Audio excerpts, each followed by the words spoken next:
One Piece 1075 proved to be a chapter that no fan of the story would have been able to predict. This chapter saw Oda at his very best when it comes to setting up expectations for fans in a particular direction and completely misleading them. Previously, fans were led to believe that someone is actively working against Dr. Vegapunk and the Straw Hat Pirates on Egghead Island. This week's chapter focused heavily on the identity of this traitor, and thankfully, this mystery was finally solved towards the end. Along with that, fans also got to see an unlikely team-up, all of which made One Piece 1075 a very special chapter indeed. With the story seemingly not on any break going forward, One Piece 1075 is a crucial setup for what could be one of the most important chapters in the Egghead Island arc coming up. The traitor attacks. One Piece 1075 picked up exactly from where the previous chapter left off. In last week's chapter, fans were shocked to see one of the bodies of Dr. Vegapunk being attacked by a mysterious person. It was not known who this person was exactly, however, fans speculated it to be one of the personalities of Dr. Vegapunk that he had separated from Stella. At the same time, Caribou was another option for the traitor, as he has been running wild on the island with no one to bind him any longer. This week, fans got to see the traitor cut off camera connections one after the other, and Shaka was left helpless at the sight. Soon after, it was revealed that the person who attacked Pythagoras was none other than a seraphim, snake, to be specific. She was able to take out Pythagoras' body, however, his head managed to survive and was rescued by the Straw Hat Pirates shortly after. The seraphim clearly did not listen to any of the satellites of Dr. Vegapunk, which means someone with higher authority commanded her to get rid of the bodies of Dr. Vegapunk, along with the Straw Hat Pirates. In the meantime, the Cypher Pole were also attacked by two seraphims, S-Bear and S-Hawk. Vegapunk's betrayal. The attack of the seraphim was something that no fan expected, and Oda clearly threw a curveball fans' way. He led every fan to believe that the traitor was one of the satellites when the real traitor was hiding in plain sight. Towards the end of the chapter, Shaka made it clear that the actual traitor was none other than Dr. Vegapunk himself. It appears that Dr. Vegapunk has ordered the seraphims to get rid of everyone on Egghead Island. This includes the Straw Hat Pirates, the CP0, the government officials, and even his very own satellites. Vegapunk is someone clinging to dear life at this point, and he is willing to sacrifice other people for his own safety. This is likely because Vegapunk believes that his survival is paramount for the advancement of humanity, and he intends to see his dream get fulfilled at any cost. This makes sense, as Vegapunk suddenly vanished a few chapters ago, and, since then, all the strange occurrences on Egghead Island have slowly begun. The next few chapters will surely flesh this out further and will make it clear as to which side Dr. Vegapunk is truly on. While it is highly unlikely that he is evil through and through, it is much more likely that he is a character who can be called morally gray. Vegapunk will sacrifice anyone and everyone in his path to get what he truly wants. This makes it very complicated for Luffy to help him, as he isn't the kind of old man that he thought he was. Straw Hat CP0 team up. One Piece 1075 ended with a curious turn of events, as the Straw Hat Pirates, specifically, Luffy and Zoro, were considering a team-up with Lucci and Kaku to deal with the threat of S-Hawk and S-Bear. It wasn't so long ago that both Luffy and Zoro were trading blows with Lucci and Kaku in an attempt to kill each other. Now, the two look like they are going to join forces and fight against the seraphims that have been ordered to wipe out everyone on the island. While Luffy and Zoro certainly do not look happy at the team-up, they will most certainly agree to it, and fans could see all four of them go all out against the Serpahims. Luffy and Zoro will likely team up against one of them, while Lucci and Kaku will try to fend off another. Whether or not they will be successful in this attempt remains to be seen.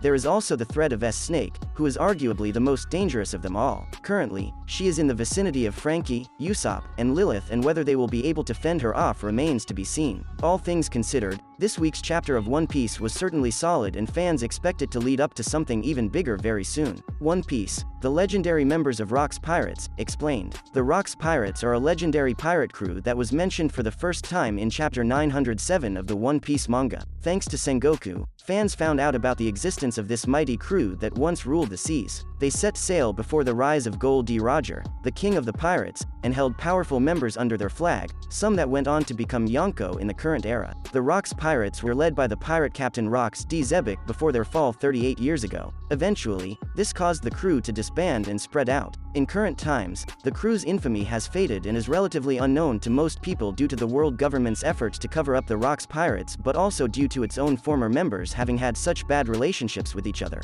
It wasn't uncommon for crew members used to kill each other while at sea, and they were known for their staggering violence. Forgotten or not, the Rocks Pirates remain a crew that impacted piracy like no other before Roger and his crew's arrival on the Grand Line. From recently defeated Yonko to other legendary pirates, this crew was nothing but impressive. Captain Rox D. Zebek. Rox D. Zebek was an influential pirate that spearheaded the legendary Rocks pirate crew as their captain. He was first shown as a silhouette in chapter 957 of the One Piece manga. Very little is known about this man so far, but from what fans have seen, his most prominent feature is his unruly hair that springs and stands on his head. He also usually has a big smile on his face, referencing his status as a member of the D-Clan, perhaps. Personality-wise, it could be based on the stories told about him that he was truly a ruthless person who had the ambition of becoming the king of the world. He had no issues killing world nobles if he saw it necessary to achieve his dream. Most of what Rox achieved went unrecorded in history, and the only people truly retaining his memory were his former crewmates and veteran Marines who might have faced him in the past. Wanting to become king of the world, he was in direct conflict with the world government and caused trouble wherever he went. He was more akin to a terrorist, if anything. Even his own crewmates disliked him to an extent, with Lin calling him untrustworthy and Whitebeard having had bad memories with him. It's unknown how strong he truly was, but it needed the team-up of both Gold D. Roger and Garp, the Marine hero, to put a stop to him on a fateful day on God Valley in the Grand Line. This incident came to be known as the God Valley Incident. His defeat is what granted Garp the title of Marine Hero. It is possible that this is when Rox's life ended. The powerful pirates under Rox. The Rocks Pirates ranks held some powerful pirates. Some faded more into obscurity than others after the separation of the crew because of the God Valley incident, yet they were all fairly strong in their own regards. Captain Ochaku, also known as Wang Ji, is a pirate whose name was mentioned earlier in the story and recently in chapter 1059 by Blackbeard.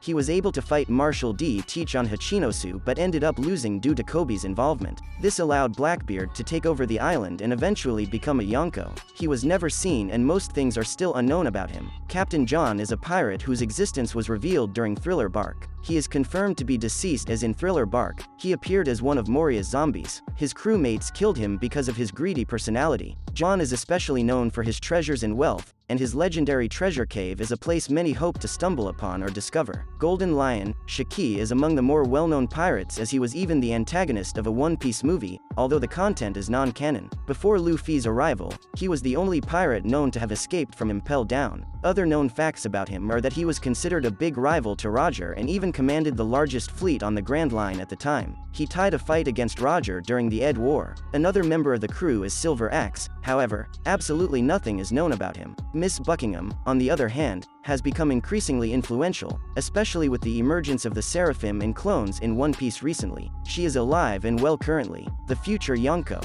Some of the most well-known pirates in the world were part of Rock's pirate crew, notably, 3 very well-known Yonko, Big Mom, Whitebeard, and Kaido. All of them have had bad experiences with Zebek for reasons not fully understood. For Big Mom and Kaido, it is believed that they had a very close relationship as Kaido first met her right after joining the crew. Lin advised him to be wary of rocks. During the God Valley incident, Lin gave Kaido the Uo no Mi model, Seryu, and he was supposedly indebted to her thereafter. After Rock's supposed death and the disbandment of the crew, every single one of them established themselves with their own crews and became feared pirates. They joined the ranks of the Yonko, the most powerful pirates after the king of the pirates. Whitebeard was feared and respected as the most powerful man alive during his time before his death during Marineford. Meanwhile, Kaido and Big Mom recently fell and were dethroned by the newer generation of pirates after the events in Wano. While the Rocks pirates were powerful, most of the members that persisted till now have fallen, leaving the legacy of this crew a legend only now. That's a wrap for this video. Don't forget to like this video and subscribe to our channel. We'll be back with more amazing videos very soon.